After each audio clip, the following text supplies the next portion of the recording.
Wallo said, your black business don't matter unless it's a good black business. Do y'all think that's truth or fiction? All right, let's get into that today. All right. So everybody, I'm Kamari Yellows, 1/3 of the Black Wolf Rebels. Today I'm all by myself. So that means we're gonna have a whole lot of fun. All right, but tonight we're gonna talk about black business. I've been sent this meme of Wallo giving a presentation and talking about black business is important. Doesn't mean anything. If you go back to some of our conversations with Jimmy, he might call it pound cake. He might even say that I sound like Wallo. So I wanted to talk about that today because I think it's a great conversation. And listen, we ain't trying to cancel nobody. Wallo is a Philadelphia homeboy. I love what he's doing. But a lot of people have got it, or a lot of people have been looking at his content about this black business comment, and it got him in a tizzy a little bit. So I think it's fair for us to talk about, because we talk about black business and black wealth all the time. All right. Again, welcome everybody.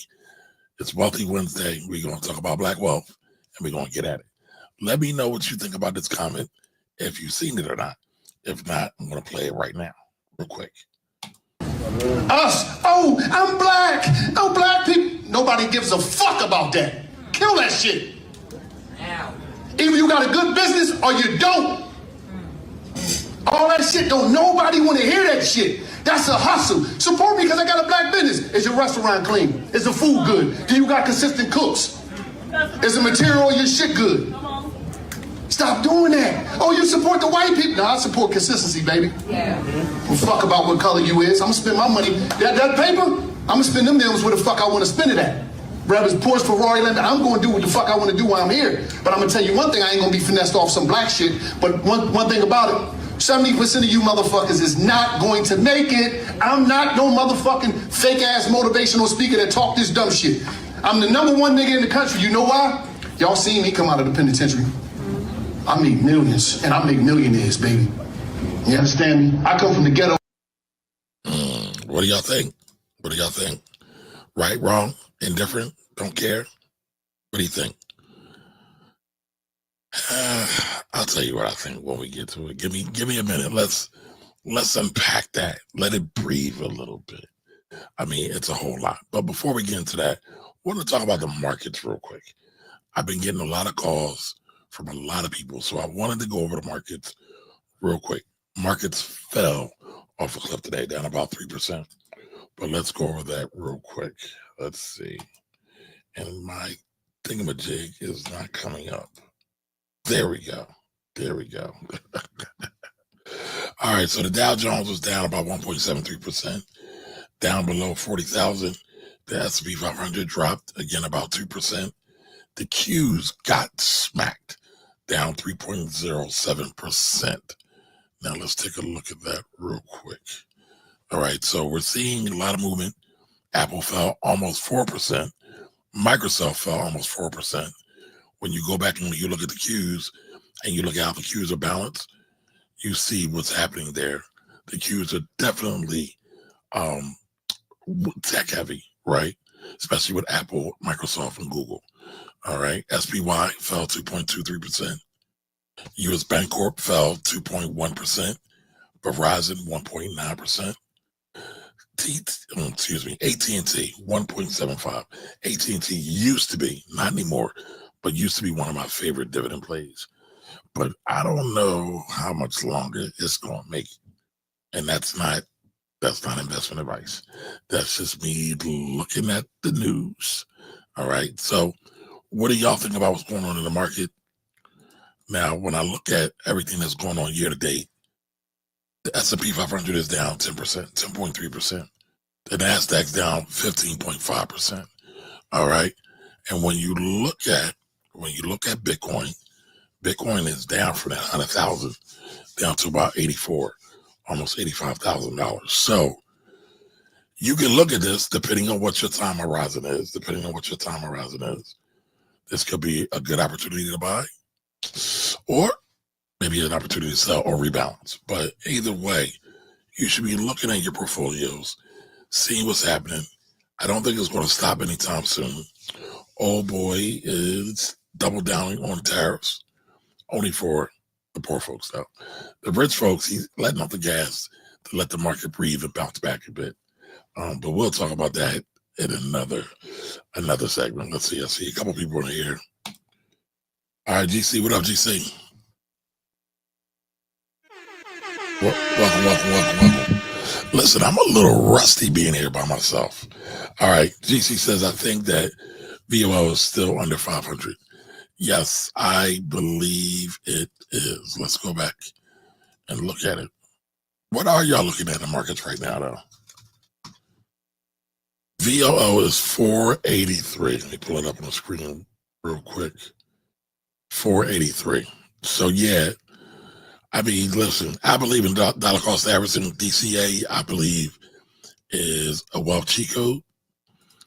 I say all of us need to be long-term investors. Don't worry about the markets going up and down. Unless you're looking to retire quick, you got your money wrapped up for something else. For example, I got a couple homeboys that's really sour on the markets right now. One of my friends was saving for a home. And using the stock market a little bit. I've never won for doing that. I don't think it's one of the better things you should do because of the volatility. You never know what's going to happen. But nonetheless, that's what he was doing. He's worrying about the markets coming back or not bouncing back anytime quick. And so he's worrying about that. But again, I believe DCA and chill, y'all. DCA and chill. I don't think it gets any better than that. A lot of times, a lot of us want to find that hot stock tip, find that one secret thing that's going to take us to the moon and give us that black wealth or wealth pill, like it's not work, like it's not sacrifice. But they want all that, and they say, hey, let's get it. But it don't work like that, y'all. So, as many of y'all know, I am a tax accountant. Yesterday was the end of tax season. And so I hope y'all got y'all tax filings in. If you did not get your tax filings in, I hope you filed an extension. And remember, an extension is an extension to file taxes, not an extension to pay taxes. So the extension is just for filing the forms, not about the payment. So the payment will continue to grow if you don't do something about it. Don't just sit on your laurels and say, oh, I'm not going to worry about this IRS bill because Trump's going to dismantle the IRS. I've got some of those questions. That ain't happening, y'all. So stay on top of your taxes so you don't have no problems going forward, okay? All right, now remember, this is the Black Wolf Rebel Show. This is our Wealthy Wednesdays segment. Every week we talk about money.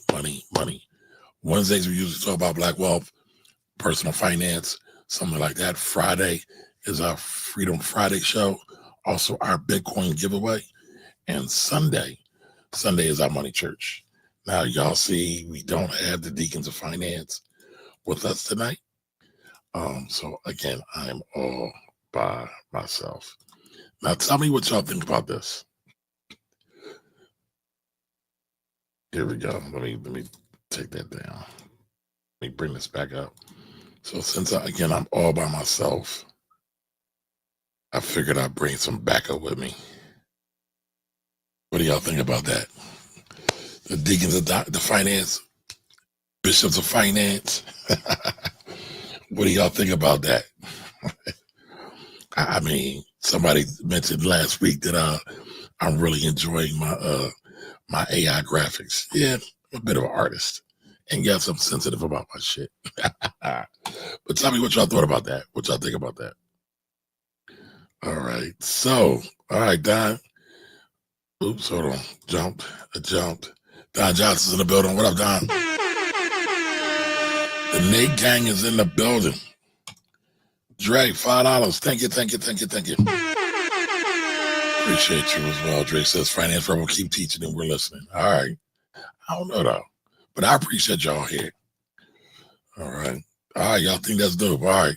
So what should the name be? Should it be the Deacons of Finance? The Bishops of Finance? I'm sure y'all got something for us. Give us something. Give me something. All right. Now, this is our Wealthy Wednesday show where Black culture meets Black money, and we're unapologetically Black. So don't ever forget that, y'all. Don't ever forget that. All right. So Dina says it's dope, and Don says it's dope. All right. Drake says people filing extensions like they playing with their uncle. I'll hit you back in the first. Nah, fam. That is a fact. That is a fact. Yeah, a lot of people be playing games. Listen, a lot of people hit me at the last minute to get stuff done. And this tax season, I'll share with y'all before we get into the show, deep into the show. I'll share with y'all this tax season was a little weird for me, right? Because this is the first tax season without my dad. We would always talk on April 15th. We wouldn't talk long, but we would talk on every April 15th. And as many of you know, you've heard me talk about it. My dad raised me in his business. I ran his business for a while. We couldn't do business together, though, because he would always cuss me out. I always did something wrong. I got more stories about that. But there was always love. There was always, I believe, respect. I definitely have respect for him as an accountant. And it's funny, I consider myself more of a tax professional than an accountant. I do fit the definition of an accountant, but I consider myself more of a tax professional because I became an enrolled agent. My dad never really became an enrolled agent. Back then, when he was growing up, he wanted to be a CPA. He took the test a couple times. Then life started lifing and never got back to it. So, but again, wanted to talk about some of the stuff. Go through tax season real quick, recap. The average refund, just so y'all know, but I think a lot of y'all rich, so y'all might not care about this. But the average tax refund this year so far is $3,138. All right. There was over 163 million tax returns filed so far. All right, let's see, go back to it. And over $329 billion of tax refunds have been issued already. That's a lot of money. Hopefully people are using that money to upgrade their lifestyles, to upgrade their education, and continue on their wealth journeys. Sadly, though, sadly, I see a lot of people blow that bread. They blow that bread and they be looking for money or talking to Nate or looking for Nate. And if y'all around, y'all know who Nate is. They be looking for Nate right after tax season, right after them tax refunds are done. So, but I hope that's not the case. Now, I will say this, every tax season I see people scramble, trying to do their TurboTax thing and not really understanding the tax system, nor what deductions they're taking or should be taking or missing or how they should go about doing it. So I would say spend the time now because tax season is actually never over. We got tax filing season and then we got tax planning season, right? Take this time now and start really educating yourself about taxes. And now that tax season is over, I'm going to start putting more and more tax courses stuff in the village. So make sure y'all going back over there to blackwealthrebels.com. And we're going to get more busy into that, y'all, because there's so much money in wealth that is lost to improper tax planning or lack of tax planning. It's egregious. I mean, sometimes it's just simple. Put more money in a 401k, 403b, 457, whatever you have, can be a great wealth hack. But there's so many more that you can do. But we'll definitely get into that. All right, so let's get back to it. Y'all said y'all like this. All right, so should we make this part of the cover art? Can y'all tell which one is who and who is which? And by the way, I'm still looking for names. We need some names, y'all. All right, so let's get back to it. So again, Wallo, I won't say he's on a hot seat, but a lot of people didn't like that commentary. All right, let's get back to that.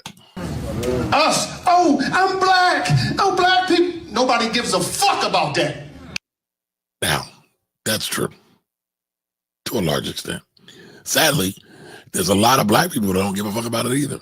Kill that shit. Now. Either you got a good business or you don't. All that shit, don't nobody want to hear that shit. That's a hustle. Support me because I got a black. Now, I wouldn't say being a black-owned business is a hustle. I have a black-owned business, but what I do say is that I'm working to have a good business. I just happen to be black. And clearly, if you've been rocking with me, I can't get away from my blackness either way. Business. Is your restaurant clean? Is the food good? Do you got consistent cooks? Now, let me see.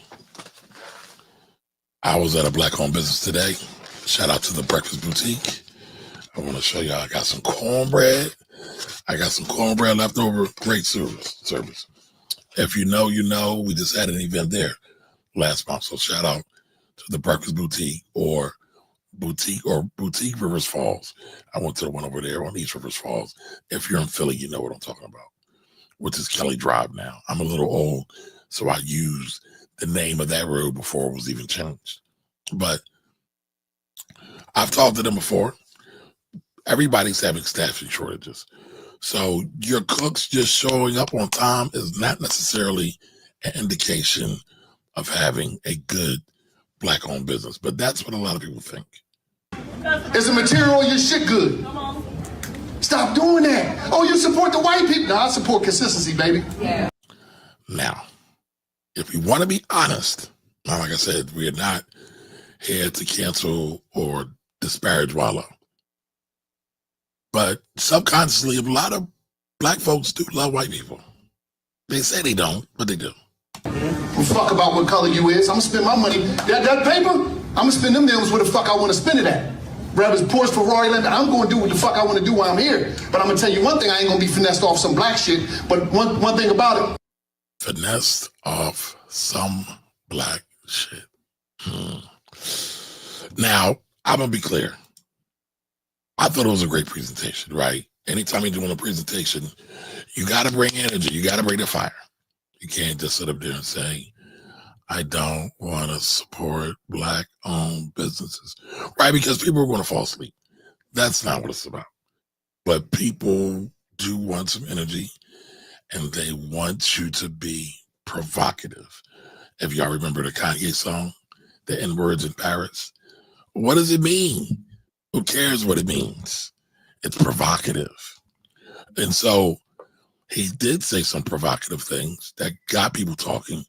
A lot of people on the internet are going ham over this. Again, like I said, a lot of people have sent me this and was like, well, what do you think about this, Kamari? And it's like, I mean, again, I've been broadcasting at least, because I lost count, I want to say around 2011, 2010. That's when I first started on radio. And I've been talking about black business the whole time. And so sometimes I'm pulling and going back to interviews I did with Maggie Anderson, talking about her book, My Black Year, and talking about why it's so important to invest in black-owned businesses. But to Wallo's point, your shit still got to be good. And some people do miss that. I'm not going to even front. However, I don't think we forget it. I think it's an and, not an or. You don't have to be a business and forget about your blackness. I know a lot of times, I know I even felt this years and years ago, like you just got to put the white face out there, or be respectable and put your suit and tie on and be out there and be presentable. There is something to that. I'm not going to front. As you see, I don't think any of y'all have ever seen me live with a suit and tie on. Probably won't happen. However, that is the dress of the land, right? That a lot of people believe that.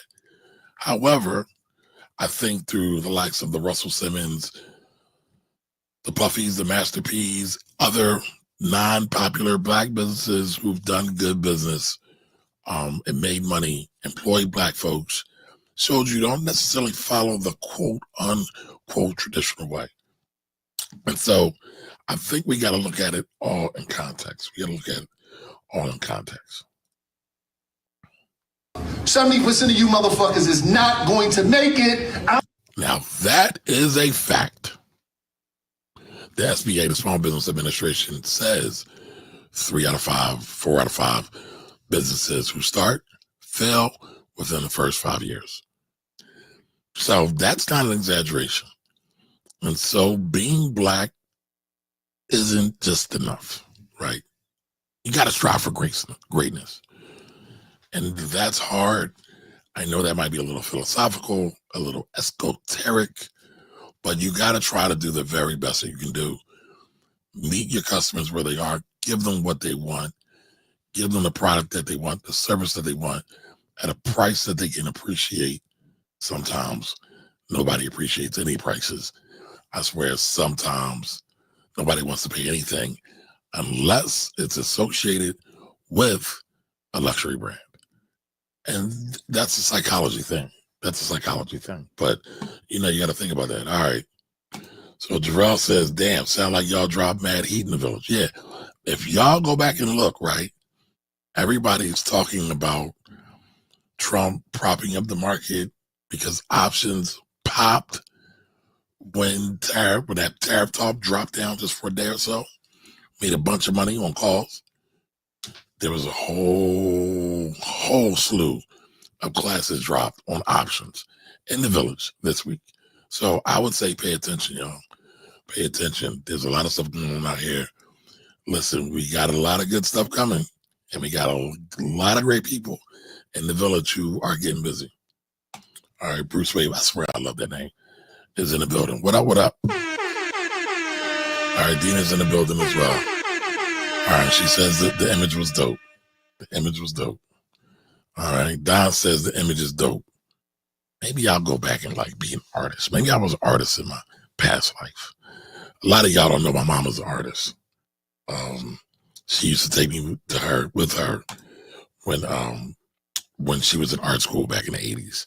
And I would always draw on there was like a light panel, and I would trace comics. And so when you look at a lot of stuff, like I love comics, love the stories, love the art. So I always want to do my own comic. Maybe I will do one day just for fun. Just for fun. All right. And I think I got Anthony. Welcome, Anthony. Appreciate you as well. Now I got some more. No motherfucking fake ass motivational speaker that talk this dumb shit. I'm the #1 nigga in the country. You know why? Y'all seen me come out of the penitentiary. I made millions. Now, if y'all not familiar with Wallo did do a bid, and I believe it was some prison in PA. 20 years. He did 20 years. Came home, killed the game. That's a fact.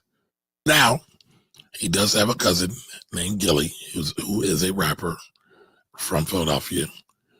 Got some success. That helped. But I would be remiss if I said the only reason Wallo's popping right now is because of his cousin. Because that's not true. That's not true. Wallo was able to develop his own following. And so, you know, you got to keep all that intact. All right. Now, I want to show y'all another, I got a couple things I want to show y'all, but there was a retort to what Wallo said. And I appreciate this retort. Now, what do y'all think about what Wallo says? Black people. Nobody gives a fuck about that. Kill that. Either you got a good business or you. I was really sad to see this video, and unfortunately, Brother Wallo just doesn't know what he's talking about. The way to fix some of the challenges in the Black community is not going to be through individual action or these motivational speeches, but through community, through collective action. And let me show you why. Now, this isn't new information, but Black folks are scheduled to have a negative net worth by 2053. And this is a little bit old, but in 2019, the median net worth for white families was 7.8 times that of Black families. What that leads to is that the vast majority of Black-owned businesses don't employ anyone, and that is bad for everyone. This is a really cool tool by Brookings, but if Black businesses reach parity with all businesses, what we would see is a lot of jobs created. That is, again, beneficial for everyone. So when a business says that they're Black owned, they're not trying to hustle you. It isn't a scam. What they're simply trying to say is that they represent the 4% of Black owned businesses in the community that employ people within the community. And we should be proud to spend our money in our community, knowing that it's hard to capitalize, start, and scale a business. We are creating good jobs. And remember, we need good jobs to be created in our community, especially in this economy. Now, I'm not saying that anyone should have to settle for bad service or lower your expectations for anyone, but being Black is good enough. Some of the consistency that Wallo was talking about is important, but he should also recognize that there are systemic and institutional things that make it very difficult for businesses that a lot of times are not capitalized to provide that type of consistency. Again, no excuses, but the best way for us to build good businesses is to give businesses the opportunity to get better every single day. We're not going to do it standing on stages talking down to one another. Anything that we want to achieve, we can achieve, but we're going to have to do it together. Wherever we're going, we are going together. And I mean that for everyone. Let's have a good week. But support a Black-owned business. Now, that gotta get a brother the horns. I forgot, I didn't get his name. If somebody can look this up and get the name, because I definitely want to give the brother proper attribution, give him a shout out as well, because he killed that. And I agree. It ain't about an excuse, right? Because I hear all kinds of people say, I shop at a Black-owned business. They did me wrong, and I'm never going back again. Blah, blah, blah, blah, blah. White business been stealing from white folks. Excuse me. White business has been stealing from Black folks for centuries. I don't even want to say decades, centuries. But nobody talks about that. Nobody talks about, yeah, that's a lot. That's a lot. All right, we got a superstar in the building, y'all. Shout out to Dave Williams. Diamond Dave's in the building, the retail trader. He is a motivational speaker. Yes, he is. What that means is he's supposed to get everybody hype up on their feet. Hopefully they'll take some action, right? But hopefully they'll also do the knowledge and learn some shit along the way as well. Because again, Wallo has done a lot of stuff. All right, JT Coins, thank you. Appreciate the super chat. Wallo tweaking on Jeff. GC says, dude, been corny, but it is what it is. I mean, I didn't think y'all was going to say Wallo was corny, but either way, it's a very delicate thing. And here's the thing. Black folks have always created greatness, even in their sleep. Problem is, a lot of times we don't own it, and we get finessed, and we get raped. But I don't think being a Black business itself is a finesse. But let's be honest. There are those out there in the community that will act like being a Black-owned business is a flex. And then they will try to pimp it and get everybody's money because it's like, hey, look at me. I'm the new, improved Black-owned business. No, you're not. But a lot of folks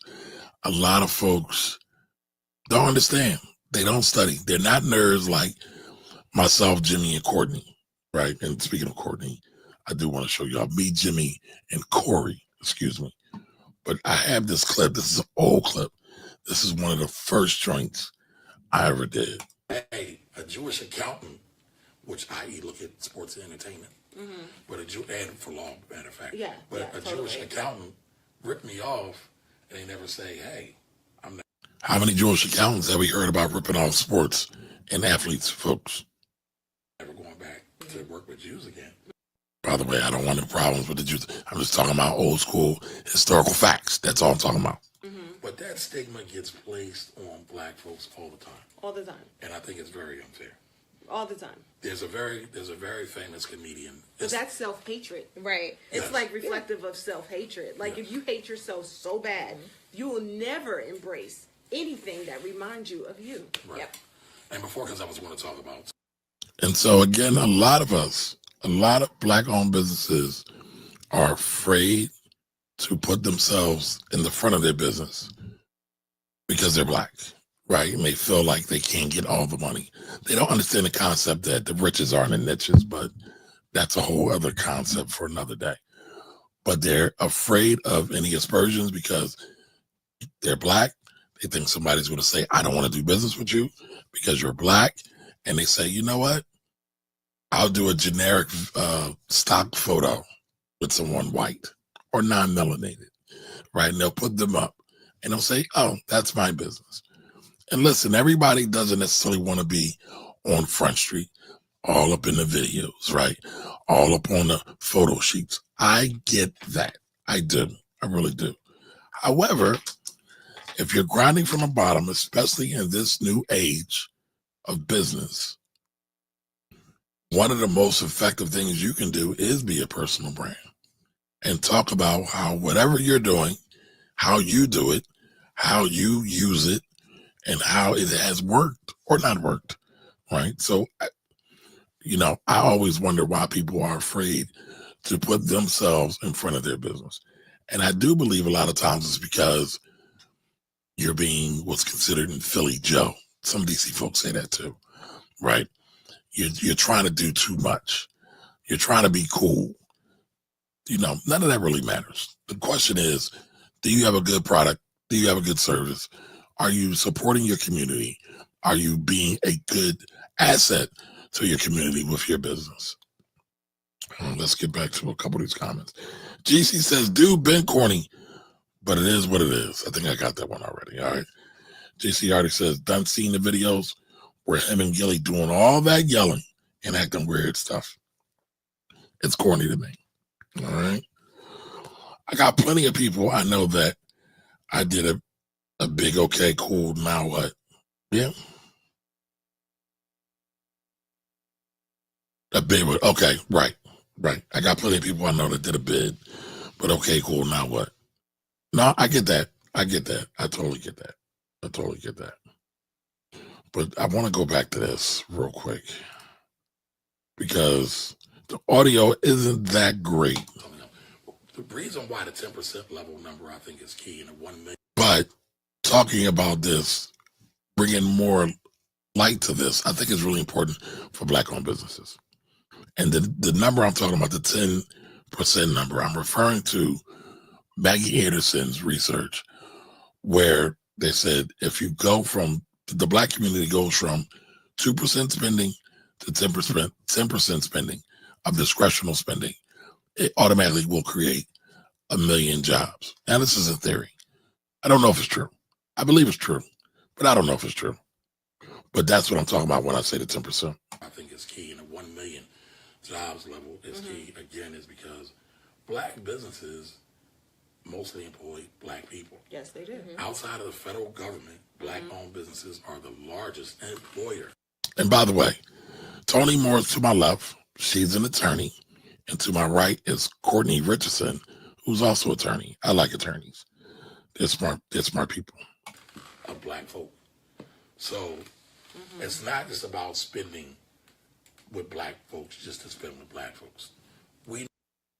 So it's not just spending with Black folks just to spend with Black folks. It's to spend with Black folks in the hopes that they will continue to trend, because that's what's already happening, for Black-owned businesses to be the biggest employers of Black-owned business outside of the federal government.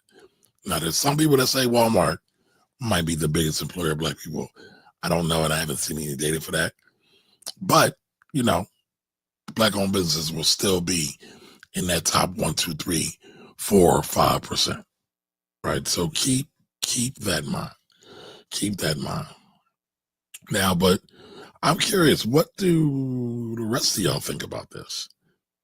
What do y'all think about the idea of Black-owned business? I know I talk about it a lot. I know I walk the talk a lot. I've showed y'all some of the cash jobs I've done at Black-owned businesses and things like that. But what do y'all really feel about Black business? Does it matter? Does it might not matter? Do I need to just get over it? What do you think? What do you think? Let's see. Anthony stepped in the building. I feel like Wallo feels like White Ice is colder. Ooh, because he got some of that Dave Portnoy money. Keith Portnoy wouldn't even think about giving to Wallo if it wasn't for Black support. Wow.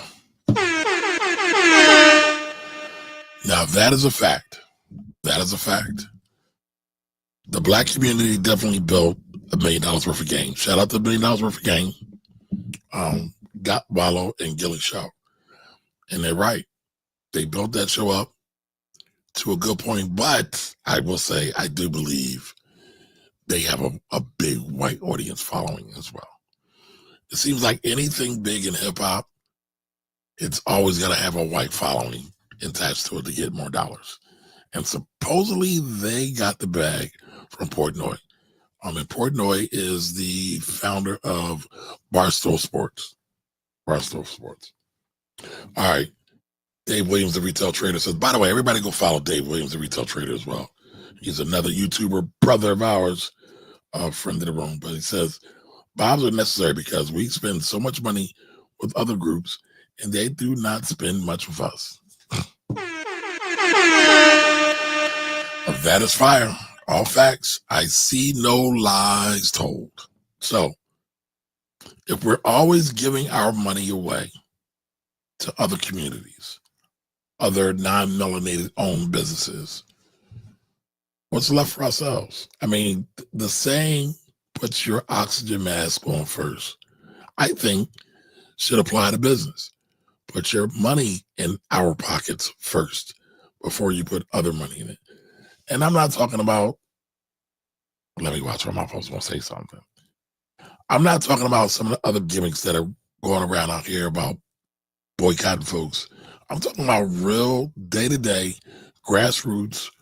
There's a black coffee shop here. I want some coffee. I drink coffee. They give me a good product. They have good service, because I do believe that too. I'm going to go support them. There's a brother, I'm trying to find it. There's a brother of mine, one of my OGs. He always says the strength of the wolf is in the pack. And he always tells this story, and I've told this story with y'all too. He was a distributor of a product called Kimi oil, if y'all remember that, back in the 80s, 90s, for hair care products. It was crazy in the hood back in the days. But he said his distributor was Asian persuasion. I don't remember which nationality or which ethnic group. Doesn't matter.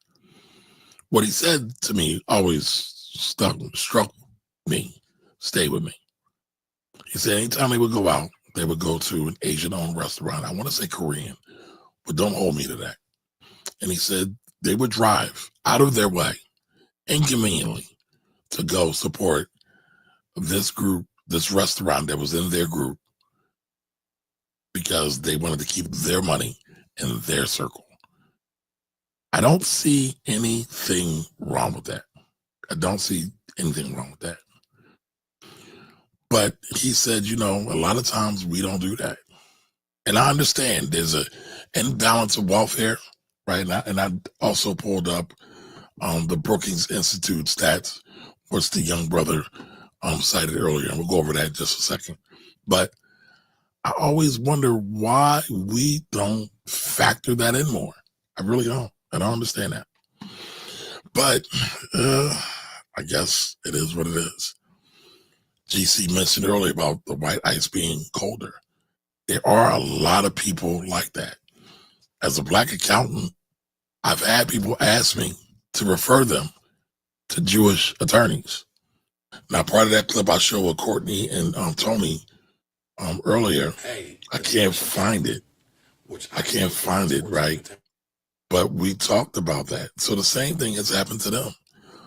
Other black people have asked these black attorneys for referral to Jewish attorneys, as if they didn't go to school, as if they didn't go to law school, as if they didn't pass the bar, as if they're not practicing attorneys.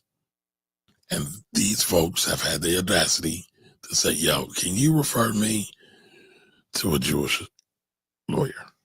And I hear a lot of people say, the Jewish attorneys are the best. The Jewish tax accountants are the best. Really? What makes them really better?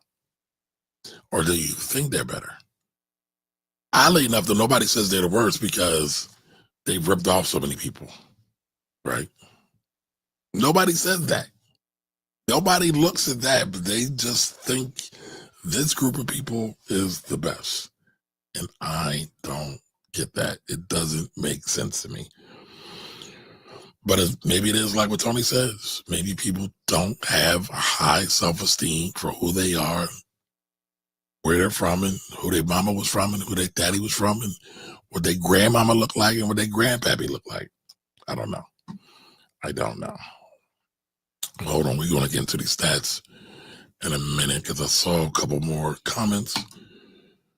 All right, Don Johnson says properly set up and professional BOBs are needed. By the name of the game is building capital. Building capital, but regardless, I'm guessing it's a but regardless of it's a business or W-2 and taking the capital to buy assets and repeat. I would agree. All right. Becky Samuels, I hope I'm saying your name right. What are your views on cooperative enterprises like the Detroit People's Food Cooperative, where the community members own the business? I'm not familiar with it. I would love to learn about it. I'll try to do a quick search and look it up. But I don't have a problem with co-ops. I don't have a problem with co-ops at all. I mean, we talk about Black businesses. I'll say this, a mentor of mine, one of my Pan-African mentors, would always say we should always be looking to work together to buy our supplies, whether it's food, whether it's ammunition, whether it's clothing, and try to buy in bulk. We're all buying the same stuff. Why not try to use economies of scale to get the best price? And that is something he always said. That's not a Kamari thing. And I always agree with that. I mean, if you get 10 families together, and let's just say go to Sam's Club, right? And you divvy out the food together, and y'all rocking together anyway, that could be a savings. If you're getting milk, if you're getting cereal, for all my vegans and my healthy conscious people, right? They can do that right too, right? So I do think there is something to that. Let me, again, I was supposed to look that up. Detroit's People's Food Cooperative. And it's funny, we're actually looking into doing a cash mob to some Black farmers in the area we're in as well. So you're talking my language. You are talking my language. So let's look at this. Let me pull this up. Give me 1 second, y'all. Un momento.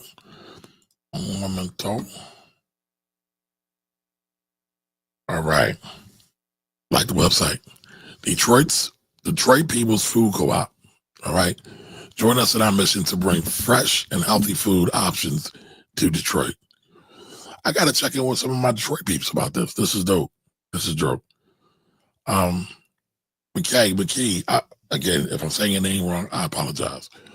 Let me know how it's phonetically said. Is this Black owned, Black controlled? Tell us a little bit about it. Let me see. What's the board of governance?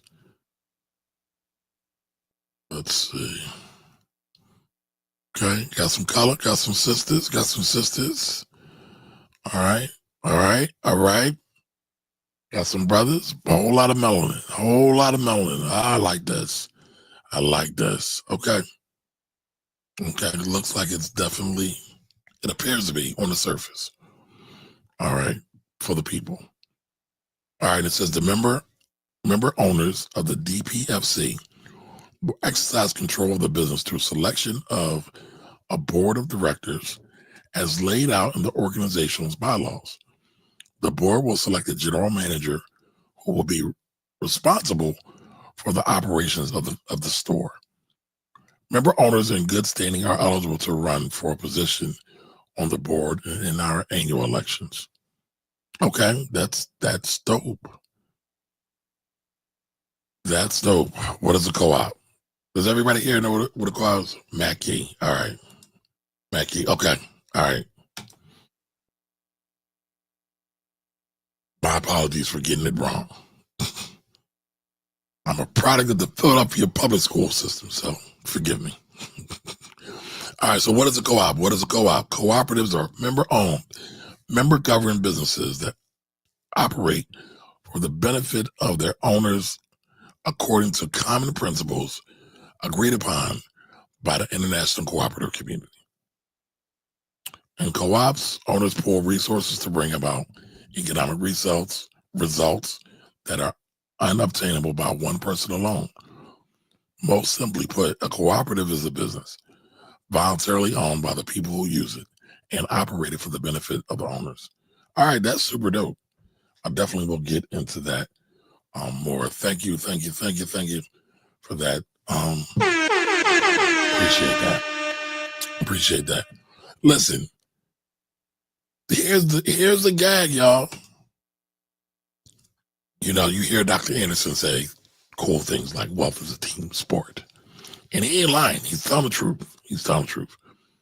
But when you look at wealth being a team sport, cooperative economics, whatever way you want to slice it, when you look at many of these major boards, it's a group of people coming around, putting their minds together, putting their resources together, and saying, hey, let's get this money. Let's get that chicken. Same thing for banks. Usually there's a group of people that come together, put their money together, put their resources together, and say, let's offer a banking facility for people to put deposits in, loans in, potentially to give out mortgages, potentially to give out credit cards, things like that. That's all it is, right? When you look at a hedge fund, right? If y'all doing y'all work, if y'all doing y'all knowledge, y'all will be understanding the different institutions of money and how they operate and how they collect capital.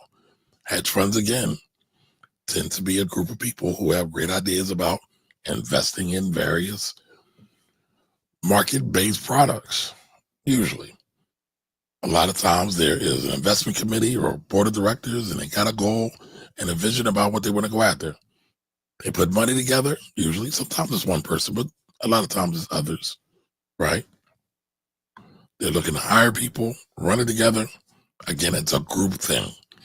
Many of us have been lied to. This American dream is bullshit, y'all.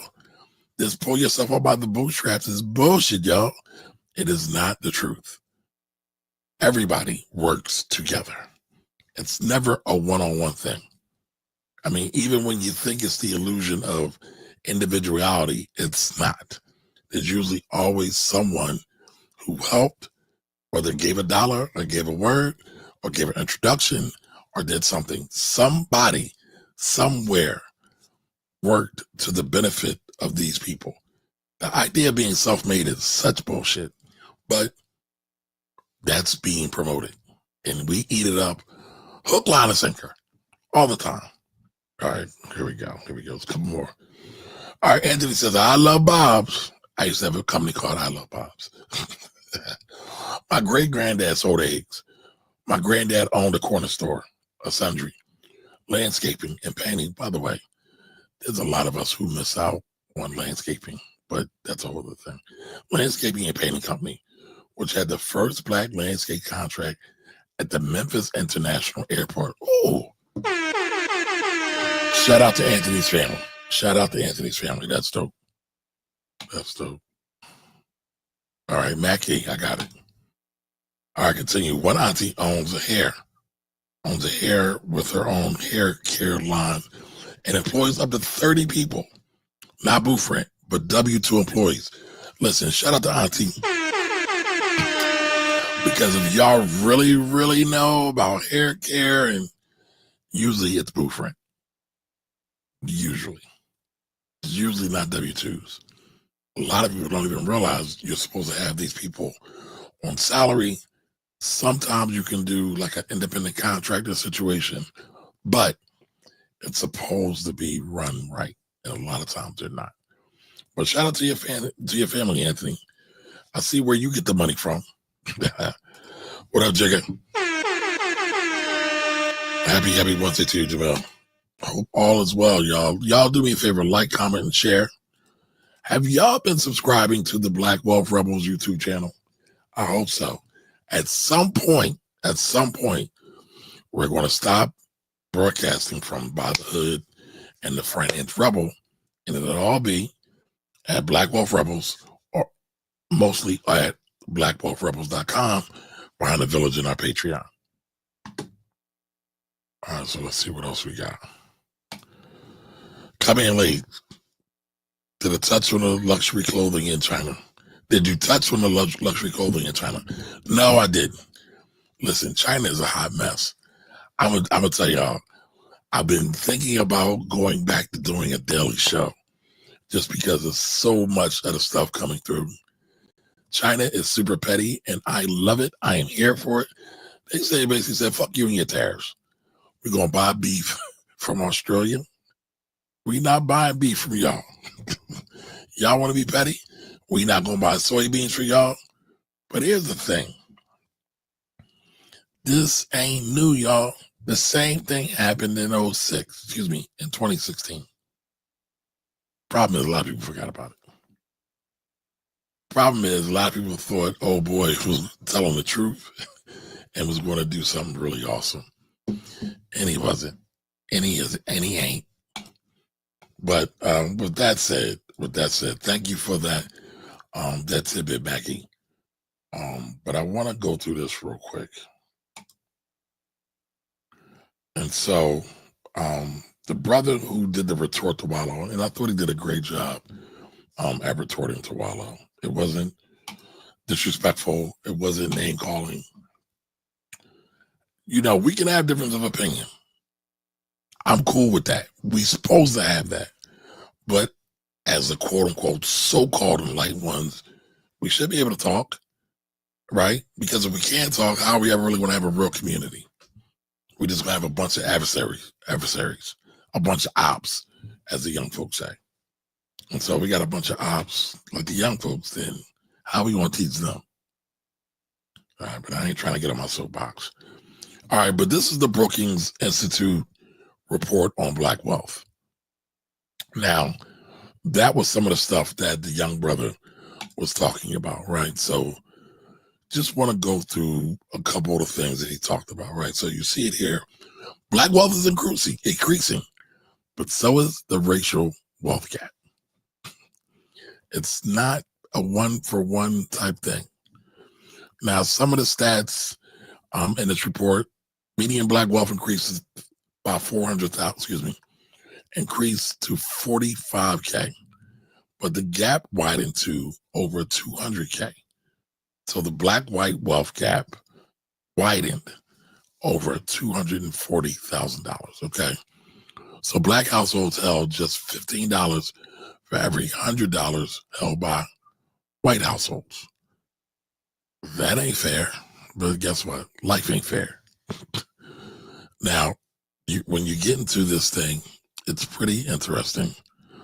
And I read this a little bit before, but I need to go back and give it another read.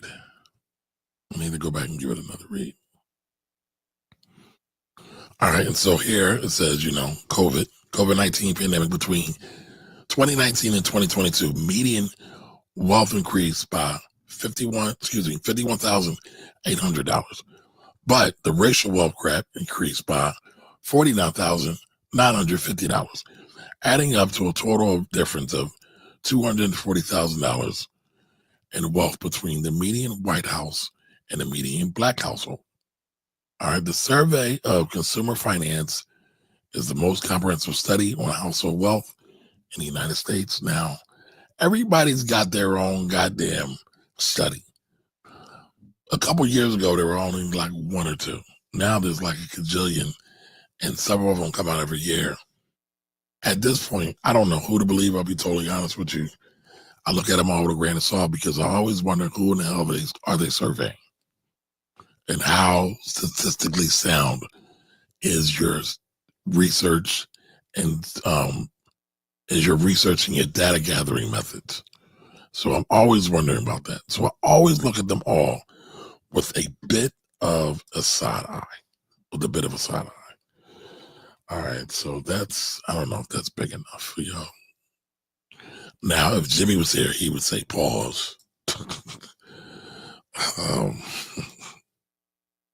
Let's go through this.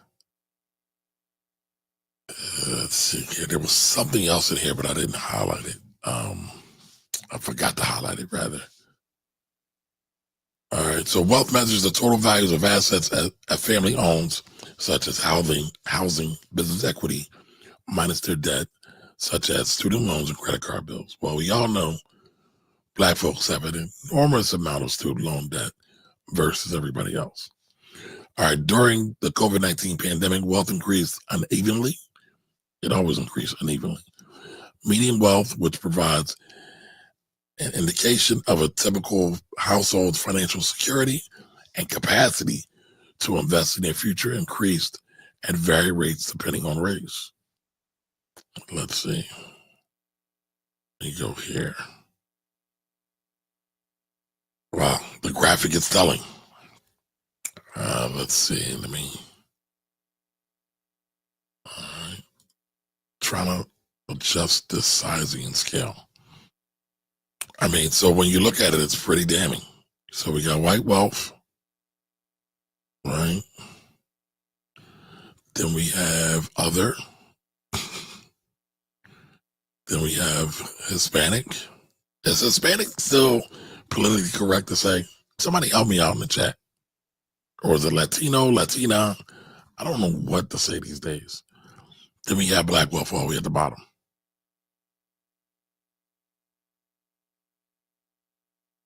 So I do need to go back and go through this. But listen, y'all, tax season just got done with me. It beat me up, spit me out, and chewed me up. So I wasn't reading this whole study. Like I said, I think I read it before. But those were a lot of the key things, the things that I shared.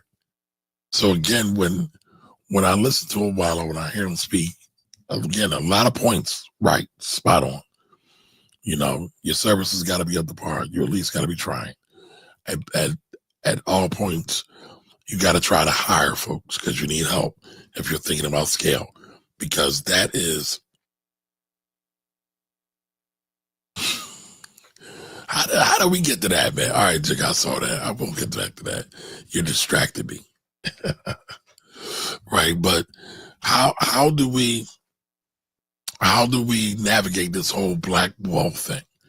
Are we utilizing and maximizing our wealth pursuits? And then are we protecting them? Again, I started at the top of the show off talking about how taxes are eroding black wealth. You know what else is eroding black wealth? When people die. A lot of times people don't have their affairs in order. Again, I've been talking about that a lot because my father just passed. He was an accountant. He knew stuff. He didn't do everything right. And then so I just wonder, what are other people doing? Do you have a will?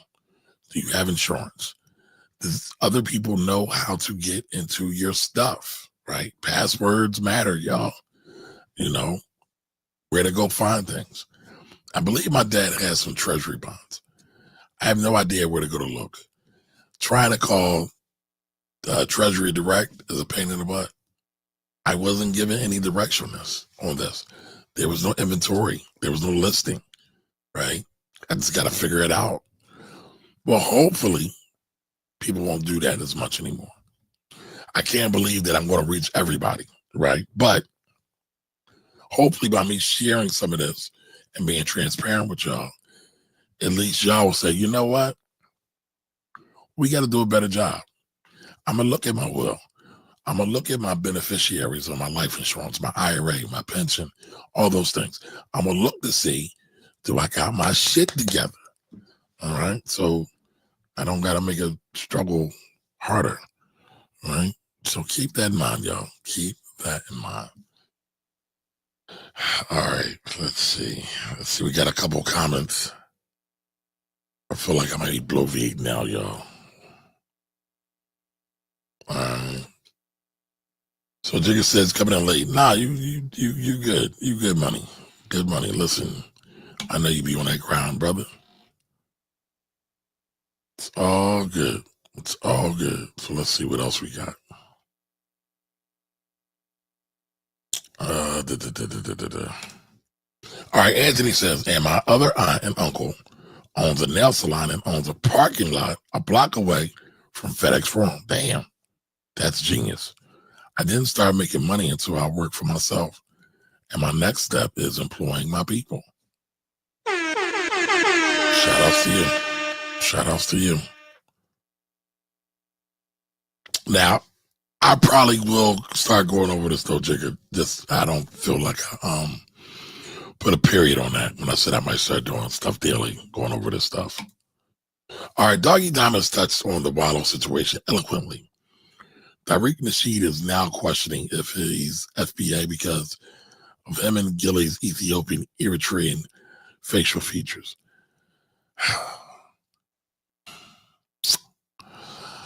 I'll say this. I think FBA is not real. It doesn't matter. But people love it. People love it. But rock out. Rock out. All right. Don Johnson says the Black Wealth Gap is a pointless battle. Wealth moves wealth moves to the fast to close that gap. I'm more interested in the wealth gap between us and the Hispanic people. We need to avoid being a permanent underclass. Maybe. Side note, cutting from dead presidents walk so they could run. Y'all wildin'.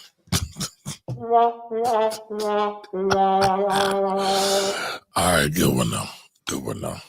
All right. Mackie says, can you show a few pictures of the Detroit People's Food Collective? I did. Well, no, I didn't see the store, but I will highlight them later. We always highlight Black-owned businesses.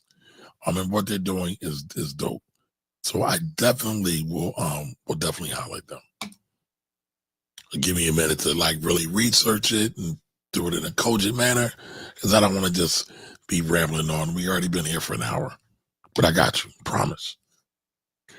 All right, Jigga says, I kind of agree with Wallo. Go watch Mr. Chime Times reviews on restaurants in Detroit. My city gave him hella flack, but from experience, most of the Black businesses have horrible customer service. You know what? On that note, I'm glad you said that.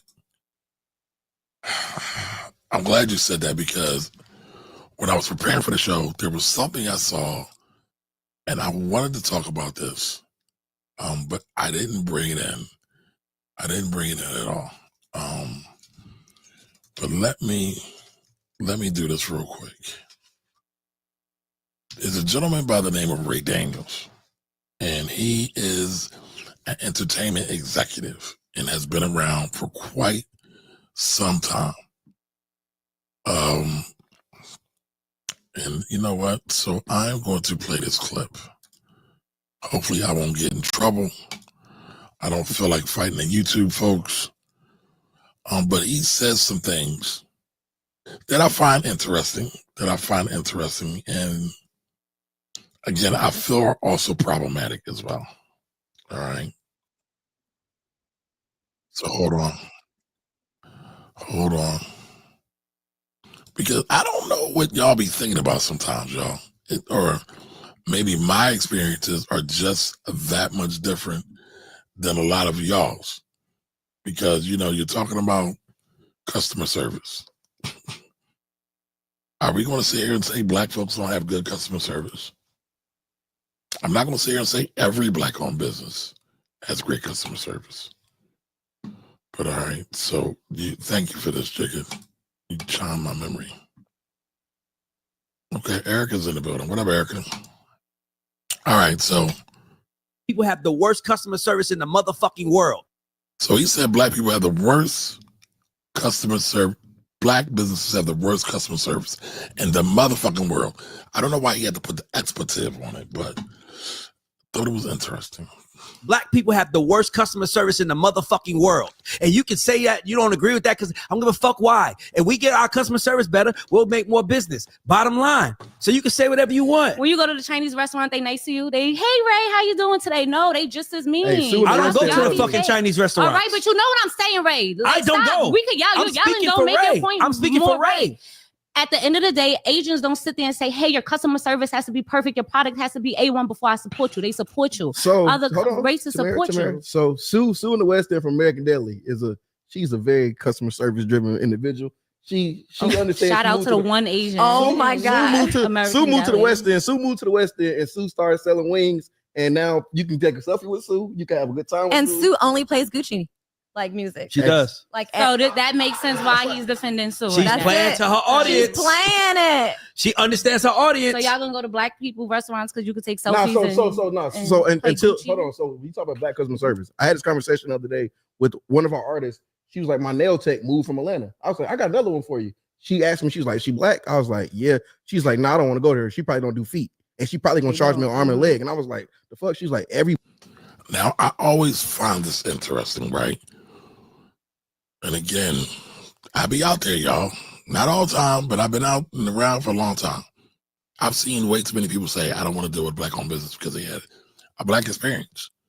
But they never say, I've had a bad experience at McDonald's that was white-owned, or any other Walmart that's white-owned, or any other white-owned establishment. They never say that. And it always boggles my mind. I don't get it. But hey, if that's what they want to do, that's what they want to do. But I find it really interesting. And I find it super duper problematic that everybody thinks that their experience is the only experience when folks deal with a thing. I go to black-owned businesses a lot. I would never, ever in my life utter out of my mouth that black people have the worst customer service ever. They gotta be potting, meaning they gotta be bullshitting, meaning they're full of shit. I'll just say that there. And I like Ray Daniels. I think his perspective is awesome. But I don't believe he's being honest when he says that. You mean to tell me you've never been to a black soul food place that had good customer service? Never? Ever? You never been to a barbershop that you enjoyed that had good customer service? So how many black-owned businesses have you been to say black people have the worst customer service in the world? But, you know, maybe that's me. Maybe I'm nerding out because I feel like anecdotal, meaning personal experiences, shouldn't be the only thing that you're trying to talk about and bring to bear. But what do y'all think about that? I didn't want to play the whole thing because I'm not trying to get slapped with any copyright infringement. I ain't trying to steal nobody's stuff. Queen Erica's in the building. What up, what up, what up?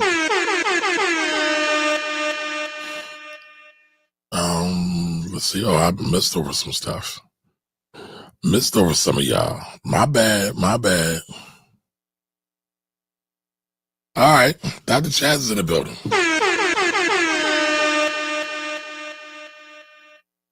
What up, Doc? Doc, we need to talk too, by the way. All right, she says that's prime real estate, Anthony. Yes, it is. All right. Anthony says, Fox, I just woke up from a long nap because the last day of tax season I had a headache. I mean, I keep forgetting you're a tax pro, Anthony. We gotta talk. All right. Andre says, my gripe with FBA is that they don't own the local area. That's tens of billions. That's also low hanging fruit. Messing that up. We are not a serious people. Let me reread it again because I messed it up.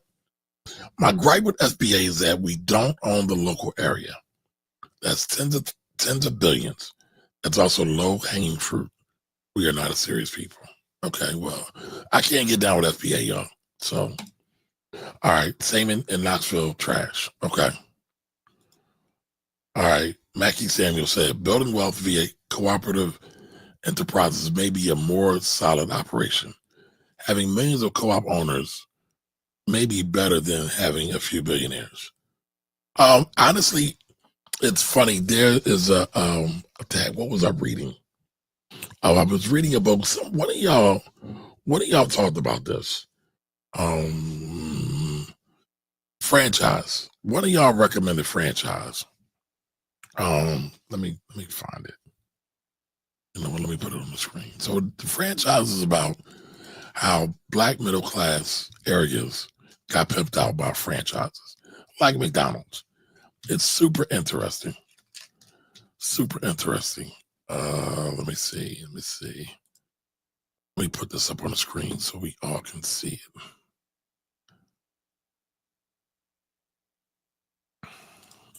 All right, let me put this up there, y'all.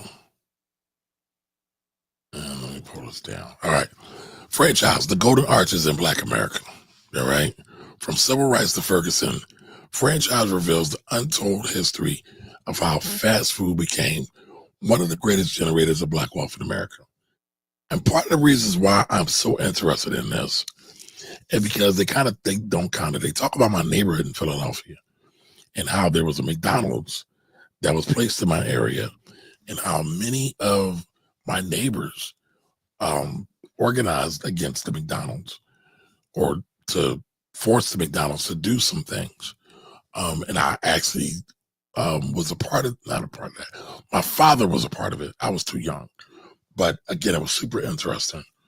And it talks about some riots, some real gangster shit in Cleveland and in terms of McDonald's and things like that. But it's interesting, right? One of the things they said, I believe it was Abernathy said it, we don't need trying to think of the quote. Basically, he says we need more communities of millionaires. So I feel you when you say we don't need a few billionaires. First of all, we only got a few billionaires.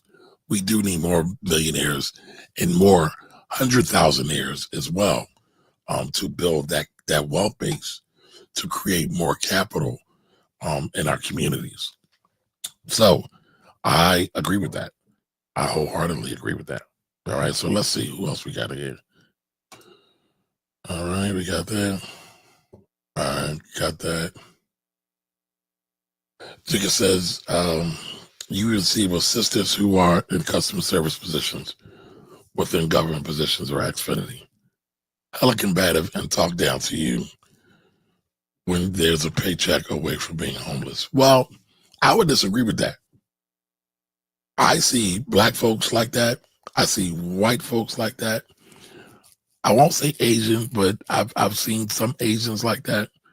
Government workers a lot of times are not at the top of the food chain in terms of customer service. I would never put them to win the award for customer service. And I don't get it. I feel like they should be the happiest motherfuckers around. They usually have great benefits. The pay might not be the greatest, but they got a great pension and they have access to information that a lot of other people don't. And so when you look at many of our Black millionaires and billionaires, many of them worked with government or in politics in some way, somehow kind of way, figured out how to get information, figured out how to leverage the information, and figured out how to monetize that information. And they made it happen. So I don't know. All right, so Andrew says customer service is a cop-out to not patronize Black-owned businesses. White folks has been literally killing us to keep us away, and we still patronize their business. Cut the crap. I agree. I totally agree, homeboy.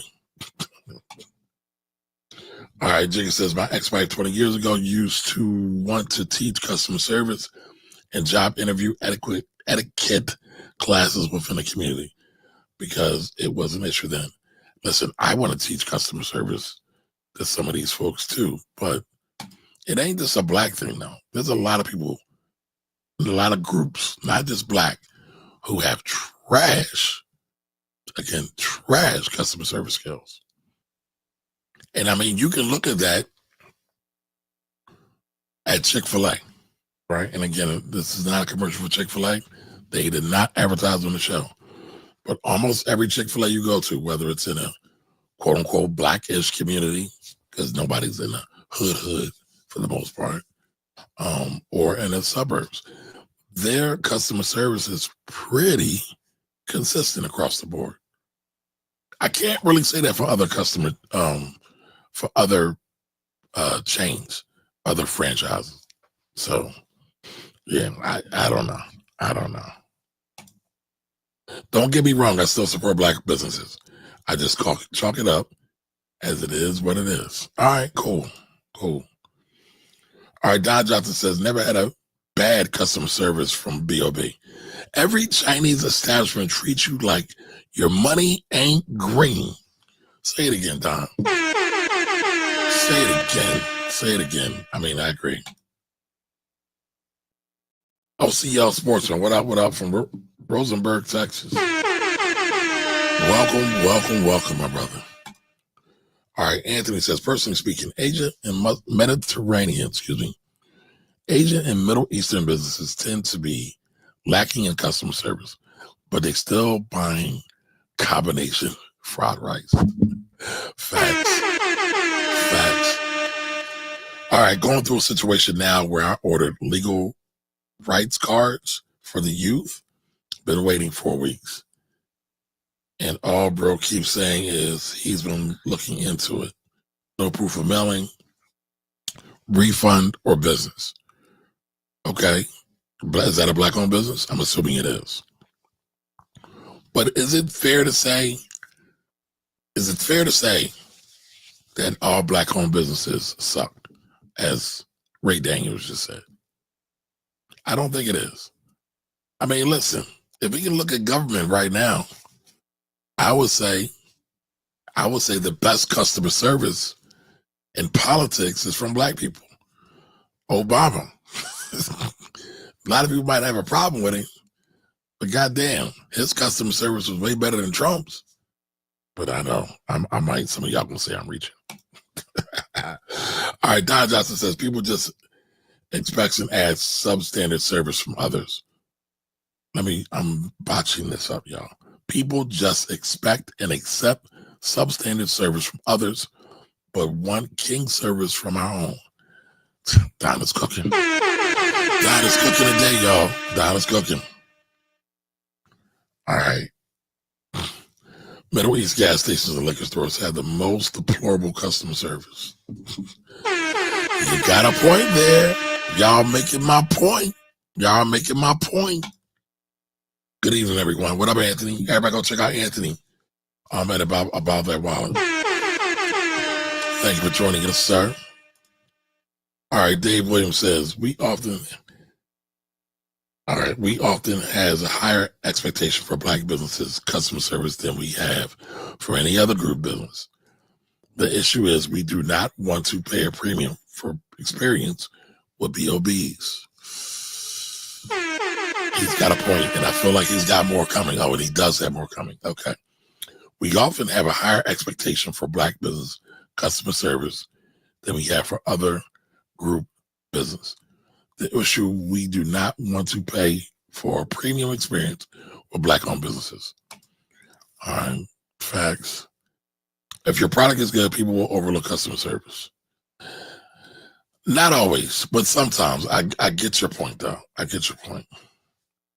All right, Jacob says, I just expect brotherly and sisterly love, not supporting because of prices is the real cop-out. But I've heard people say that.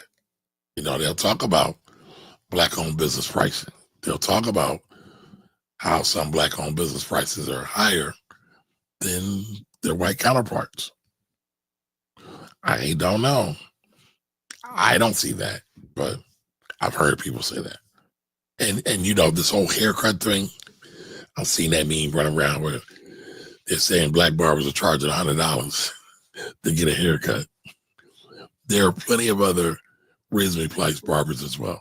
So again, just to throw all black people in the pit of undesirable customer service, I think that's a little fucked up, y'all. I'll be honest. I think that's honest, but I don't know where everybody is from, what their background is. Listen, I am the product of black business, so I'm biased. I will admit that, right? I will admit that. My daddy was a black-owned business, right? So my foray into tax was from a black lens. When I became a financial advisor, my mentor that carried me was a black man. Now, I did go work at other white institutions, but some of the institutions where I got my licensing, they were kind of black-owned, black-controlled, right? So again, my foray into personal finance was from a black perspective, all right? When I got into broadcast, I started on a black talk radio station, the only black talk radio station in Pennsylvania, WURD 900 AM. Shout out to them. All right. Shout out to Dr. Walter Lomax, who founded that station with some other folks. Right. Again, I am the product of black shit, black business. I don't see all these other customer service issues a lot of folks be talking about. Do some people fall? Yes. I myself don't always do the best, or I've not done the best. For example, give you a perfect example. This tax season, I was telling y'all, this is my first tax season without my dad or not talking to my dad, right? And as I'm assuming responsibilities at his office, I have a gas leak on April 14th. I have a daggone gas leak. So I got to get what's called PGW, Philadelphia Gas Works, to come out and inspect my stuff. What do you think that does for my productivity? But nobody cares. They just want their stuff. So, I feel like this tax season was not one of my better ones, just because I was dealing with a lot of stuff, right? But I hope nobody really counts that against me. I think like one person will.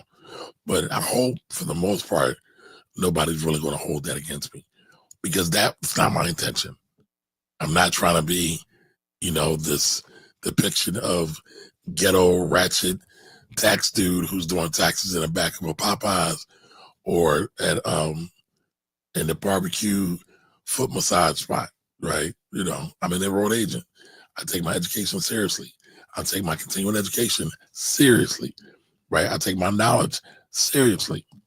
But, there's going to be some missteps. There is. But again, I hope they don't judge me on just one season. But you never know. You never know. All right, so let's see what else we got here. Andrew says, I just want to say that there are currently 2 million black billionaires. Okay, that's dope. Hopefully we'll get more. Jigga says, I went to a food truck to get fried green tomatoes.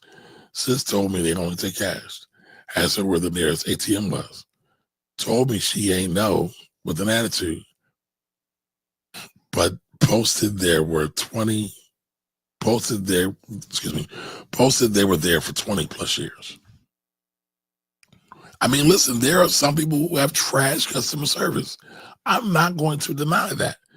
But what I'm also going to fight against is to say that black folks, wholesale, are the worst in the world of customer service. Are you crazy? Like, really? All right, Dave Williams says, I do business for multi-billion-dollar health insurance companies. They have outsourced all CS to Asians overseas who do not know their job. That's a fact. No one says this is a knock on Anglo businesses. Man, Dave is cooking. He's on to something, y'all. What I told y'all he had more coming. He's right. Right. To be fair, some black customers give BOBs the blues for insignificant reasons. That's a fact too. And so, I believe, right, especially the black-owned businesses that I frequent, I have a relationship with. And many times, I will play mediator. I will self-appoint myself a mediator. But I'll tell you what I mean.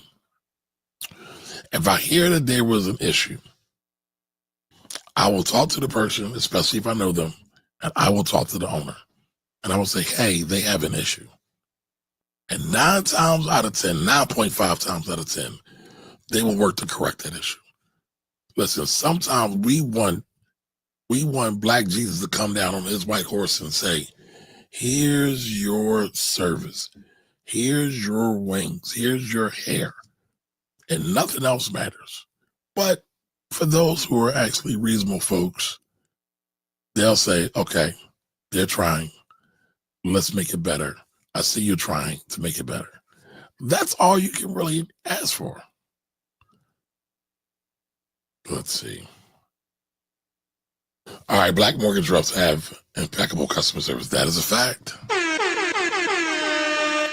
That is a fact. All right. Don Johnson says people normal tie social economic issues to race. They do. But to be fair, people tie everything to race. All right, about their wallet. Kamari, keep doing what you do, sir. Just want to give you your flowers for the week. Oh, man. Thank you, sir. Just when I thought nobody cared. Michelle Miller. Wow. Are you my cousin? All right. By the Hood. Is this your only YouTube channel? So listen, I am Kamari Ellis. By the Hood is 1/3 of what's called the Black Wealth Rebels. All right. I am Kamari Ellis. I'm the Finance Rebel. The Black Wealth Rebels is a combination of myself, the Finance Rebel, Jimmy Williams, Corey Camp. They make up By the Hood.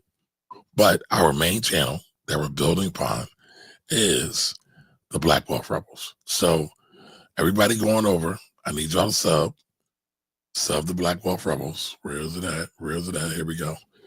All right, follow Black Wealth Rebels on YouTube. All right, because at some point one day, I'm going to flip a switch. We're only going to be behind the Patreon, and we're only going to be on the Black Wealth Rebels channel. That is it. All right. So you won't be able to find us on the Finance Rebel channel. You won't be able to find us on By the Hood. You won't be able to find us anywhere else but just those 2 spots. All right. That's what we're working on. All right. So here we are. Thunder says, am I wrong if I get bad service at a non-BOB and decide not to return?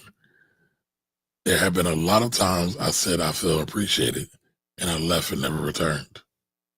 That you felt appreciated or you did not feel appreciated. I mean, listen, no, you're not wrong, right? And I don't feel that you necessarily have to go to somewhere who's giving you their ass to kiss. That's not what I'm saying. What I am saying, this is what I'm saying. Black business ain't black business customer service. Black business products, black business service ain't no worse than anybody else's. That's what I'm saying. Just to be clear. All right. But again, if we're going back to Wallo, I get his intent, right? Now, y'all probably see this. Jimmy's always saying, I'm on some pound cake time, like Bill Cosby. He might say Wallo's on some pound cake time right now. You know, because listen, we always do. I do believe in greatness. I do believe striving for greatness, right? The other day I said, one thing we all have to do is work on being organized in our businesses. I meant that with every fiber of my being. And, you know, everybody was like, well, everybody doesn't know how to get organized. Well, goddamn it, you got to learn. Can't make an excuse for everything, right? But I'm also not going to wholesale and say the entire black community or all black people suck at customer service. Do you understand how wild that is? Like, that's crazy to me. All right. By the way, shout out to the deacons. Y'all still ain't gave me any name yet. I need a name for our group, y'all. That could be like a little rap group thing or something. Can y'all tell who's who? All right. Let's see. Where are we at? All right. Jigga says, Kamari, why is this mainly a stigma or stereotype against ourselves? Is there not validity to the argument, especially when we are pretty much the majority of supporters of BOBs?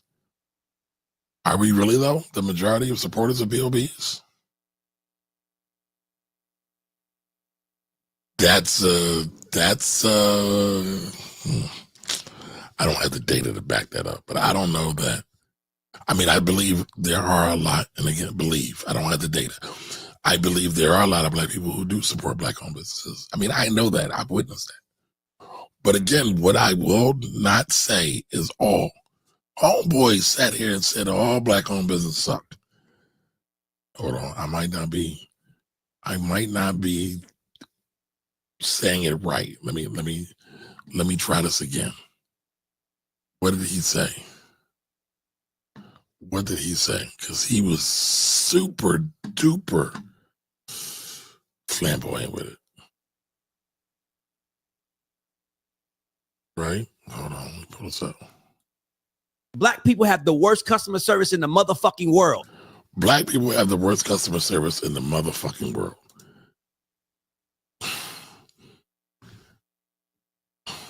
I don't know. What do y'all think? Am I crazy? Do y'all think that's right?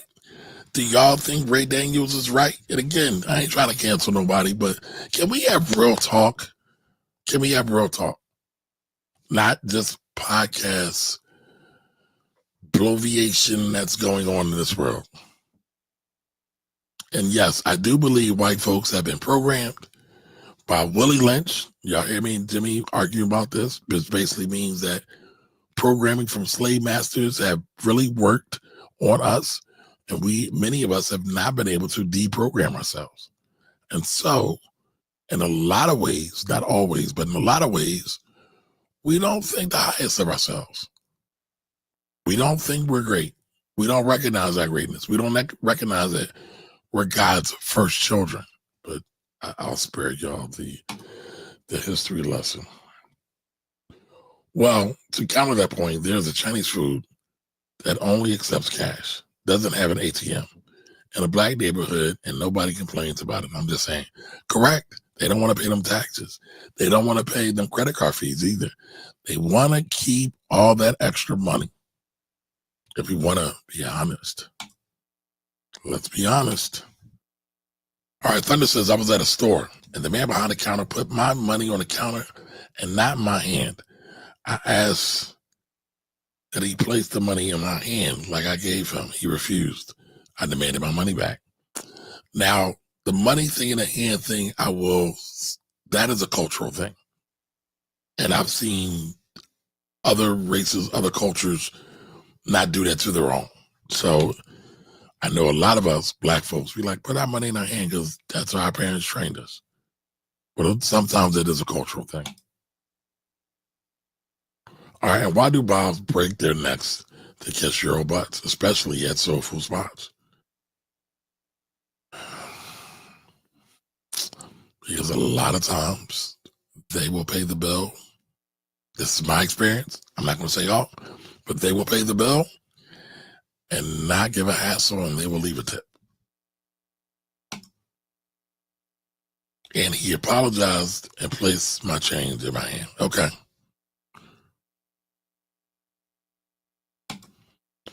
All right. About that, Wallo says, if people can't get organized with their business, sounds like a masterclass on YouTube series. Maybe. All right. Edward, what up? Welcome.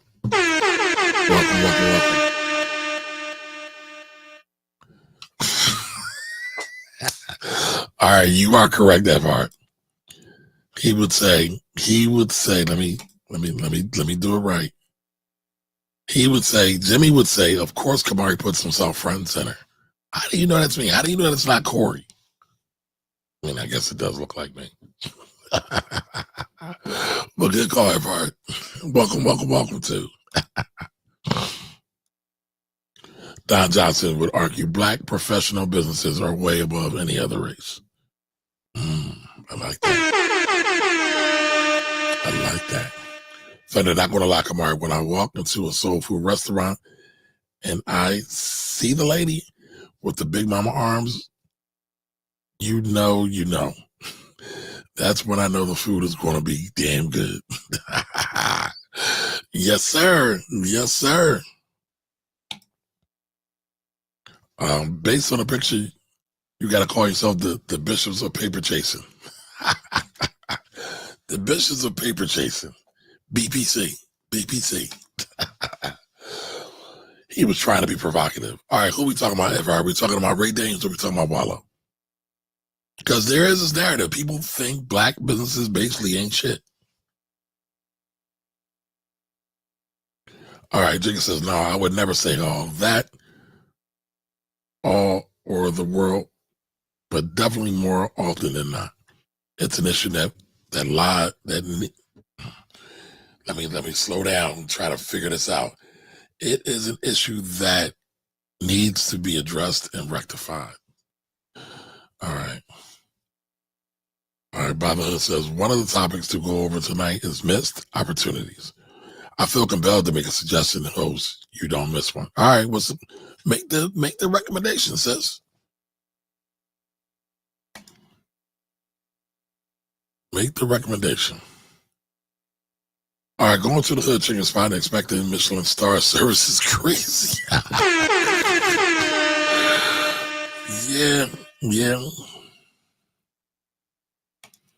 Yeah. Ray Daniels be podding. Podding don't gotta be based on facts. It don't gotta be based on logic. It's all fiction. It's all make believe. It's all to make you mad and get up and dance or do something. All right. Now, all right, it's Wednesday, y'all. It's Wealthy Wednesday. Y'all know we are here at minimum 3 days a week. And like I said, I'm thinking about starting to cover, maybe doing smaller snippets on some of these some of these trade tariffs and how they're going to impact us financially. Is anybody interested in that? Let me know. But the joint where China is going to buy their beef from Australia, it's definitely going to negatively impact the U.S. It's definitely not going to be a good look. So let me know if y'all interested in that. But again, it's Wealthy Wednesdays. Y'all know on Wednesdays we're here. Fridays, Freedom Fridays. This is our Bitcoin giveaway. Don't forget about our Bitcoin giveaway. So make sure y'all show up and see if y'all can win some sats. All right. Now we saw Bitcoin is down a little bit. It's down to 84 grand, but Jimmy is the Bitcoin god here. And it's funny, Corey got Jimmy into Bitcoin, but we all refer to Jimmy as the Bitcoin god now. But, we see this thing is not going anywhere. Now, I still love my stocks. That's not going to change. But I would be lying if I said Bitcoin is going to die. Again, I like blockchain better. Jimmy hates when I say that. But again, it's not going anywhere. All right. Jay says definitely interested. All right. All right. Thunder says the beef prices will fall if that continues. Correct me if I'm wrong. If you have more supply than demand, prices fall. That is correct. That's correct. But this is also a more macroeconomic issue because it's directly in the States. Like I believe Nebraska is one of the biggest exporters of beef. And if you go and look at what's been going on with Nebraska, they're saying their deficits are like through the roof. And they don't know how they're going to pass the budget or have a balanced budget. So there's a lot of things going wrong with a lot of this policy that people are loving from this dude. But it is what it is, y'all. All right, we might have a little bit of black business owner issue, but we clearly have a black customer service issue. They think they're doing you a favor and they want the hookup. Okay, okay, customer issue. Yeah, now that, I won't say all because like I said, I am the product of a black business. There are some black people, black customers who want the hookup. And everybody makes fun of that because they're always like, can you give me a discount? Yeah, well, no. No, hell no. All right, Thunder says they're going to have to find buyers or sell at a steep discount. Maybe, but here's the thing. Who else wants the beef? Who else has a big market like that? China's market is undeniable. Their middle class is bigger than ours. They sell shit. Or they buy shit.